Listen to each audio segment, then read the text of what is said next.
Old age is a delicate issue and it's something that needs to be planned for now, because as a physician I see it all the time.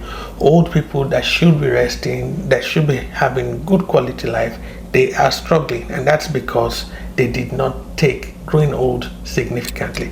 We all want to grow up with some security, with dignity, but it requires foresight. We need to know what's going on. So today I want to talk to you from the experience I have seen people who have not done this, because a lot of them now have to see doctors for things they shouldn't see doctors for.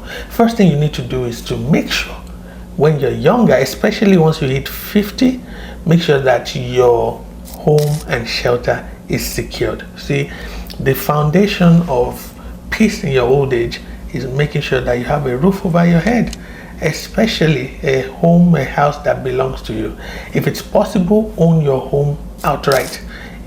That way you eliminate the stress of rent, the fear of eviction, and if you need to downsize later on, then you make sure you sell early, and then you move to a smaller, manageable and safe property, and then the equity you get from the sale you can reinvest wisely or just keep it and be spending it.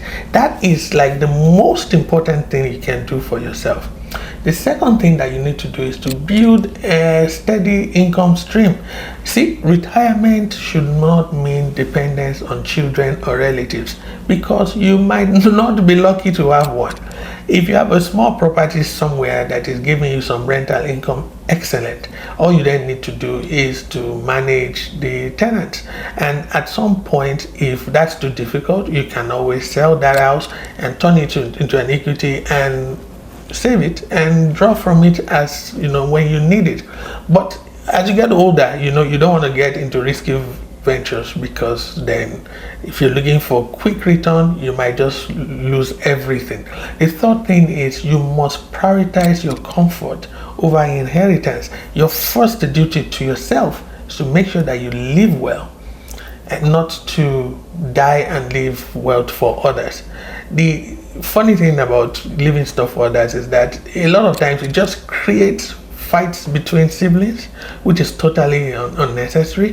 There are many examples of wealthy people that have left inheritance for their kids, and now that inheritance is the bone of contention in that family. That is why there's no peace in the family. So it's very important that you give your kids a legacy that is priceless, but not necessarily material things, right? That's very, very important. And then you want to make sure that you live well. The fourth thing is make sure that you have companionship and that your emotional health is solid, because there's nothing that kills faster than loneliness. It's worse than illness, especially as you get older. So this is a good time for you to build a network. They say you can be greater than your network. So build a network of friends. Surround yourself with people who would lift your spirit, not those who would drain you. Because if you're doing well socially, your health will be better compared to if you are lonely and by yourself. The fifth thing is, as you get older, you don't get into businesses you are not familiar with. This is not a time for you to start learning risky trades. You must have owned some skill over the years. You want to anchor down on those skills, and whatever you want to do, it should be from those things. In other words, anything you are doing now should be a sure deal. You must not invest in something you don't know, get rich quick schemes, because it's the wrong time for you to be duped. It will be difficult for you to bounce back. If you are younger, in your 20s, 30s, maybe early 40s, that might be good. Number 6 is strengthen your relationship with your children. Emotional peace comes from healthy family bonds, right? You want to make sure that you are there when they are younger, and that is how you can be their friend. If you are not there when you are younger, as they get older, it's too late. And don't expect perfection. Sometimes you might get one kid that will reciprocate your kindness. You might not have one. That's why you have to prepare like you won't get any. And if God blesses you with good kids, well, good for you. The seventh thing we'll talk about is you must protect your body. You must keep it. I always say that the body is like a car. The longer you keep it, the more you get to visit your mechanic. And the body is like that. If you live long enough, once you start eating your mid-40s, you will notice that you're going to the hospital a lot. If you're not doing that, start doing that, because that's why people die suddenly, because they never really took their health seriously. Your body is no longer the same. So you want to make sure that you do regular exercise, 30 minutes of moderate aerobic exercise every day. It could be on the treadmill, it could be fast walking on the street, and then see your doctor regularly for preventative care. And then eating well, that is crucial. Ice cream, all those sugary things, soda, those times are gone. If you did not eat them when you were younger, sorry, too late. You cannot afford to eat processed food at this time or sugary stuff. You can't. And if you drink a lot, this is not the time anymore. Basically you have to watch what you eat, what you drink, because your body is not the same. That's very important. And lastly, stay on top of your health. I'm talking now from a preventative point of view. I cannot overstress this. Make sure you visit your doctor periodically, not only when you're sick. You see, early detection of diseases like diabetes, hypertension, or cancers will save money and life. So if you have health insurance, if you don't have health insurance, get one. I mean a good one. And if you have one, make use of it. And it doesn't matter. I mean, there's no point you driving a fancy car or living in a good house if your health is in the shambles. So you want to make sure that you do that. And then lastly, live with dignity and plan to live with dignity in your old age. Don't borrow money now. Don't be in debt that will drag into your old age. Live based on what you can afford. I mean, at this age, the fact is nobody's looking at you, right? As a matter of fact, even when you were younger, nobody really looked at you. You just thought, well, look, nobody cares. They have their own business they're looking at. And it may shock you that the world might not miss you except maybe your family members. So towards the tail end, once you start hitting 45 and above, you start looking at what are you going to leave behind in terms of this legacy. You want to build something meaningful rather than hoard just material possessions. You want to impact lives, and those are the kind of things that you should look at when as you get older, right? Lastly, isolation shortens life. I know I mentioned it earlier, but make sure that you're involved in regular social interaction and learn something new. We've heard of brain gyms before. Brain gyms help prevent dementia. And what that means basically is that you maybe learn a new musical instrument, do puzzles, read books regularly that are outside of your area of specialty.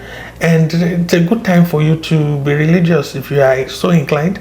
You want to get into that cycle, because a lot of times you get uplifting messages that will help your mental health as well. And make sure that whatever it is, you prioritize self, because there's nothing like that.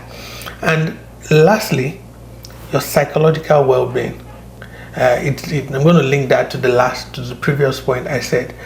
Accept aging as a natural transition. It's not a curse. All right. I don't bother to dye my beard because I'm 52 now, almost. So it is what it is. I just embrace it. I celebrate it. And you should do the same. Don't mourn your lost youth. Hopefully you had a nice time when you were younger. But if you did not, well, too late. Sorry. So just accept the fact that the wheel is turning and the cycle of life is turning as well, and make sure that you do everything to enjoy where you are now. I see life like a rainbow.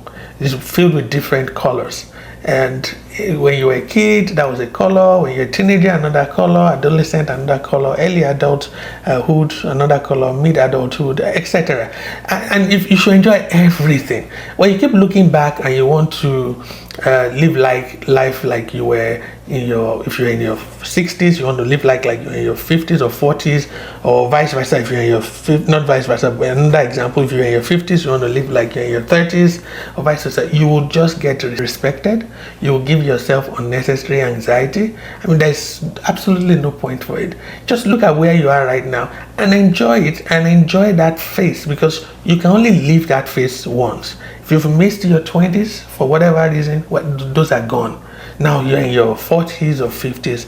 Behave like you're in your 40s or 50s. A lot of times now I see people go to parties, especially people in the 50s, their 50s like myself. They go to parties and they bring the boobs out. I mean, it looks ridiculous, honestly. If you were in your teenage years, maybe your 20s, early 30s, maybe one could think that you're being seductive. The reality is that you're not in your 50s, you're not, or even late 40s, you're not being seductive. It's an embarrassment. I'm a guy, and when I see people like that, we look at what's this 50-something-year-old boob doing outside. Honestly, nobody is looking at you. If they look at you, they're looking at you with pity, because you're 50-something years old. There's a way 50-something-year-old people should behave and look. And if you don't behave like that, then you have to be ready for whatever comes with, your misbehavior. So you want to live with dignity. It's important at this age that you live with dignity and honor. Take good care of yourself. Prioritize yourself. Don't misuse your body. The time for doing that is over. When I was younger, in my 30s and early 40s, I could work different shifts back to back and work in the emergency room back to back and all of that. If I want to do that now, if I do that, I'm sure I'll break down, because my body is just no longer like that. So now I have to pace the work I do according to the age that I am in and my body. That's because I choose to respect myself. And people who don't respect themselves, you just hear that they have sudden deaths or strokes or different things like that. So please prioritize at least do your bit, and then if life still happens, you tried your best, right? I hope this helps you, and I'll see you in another video.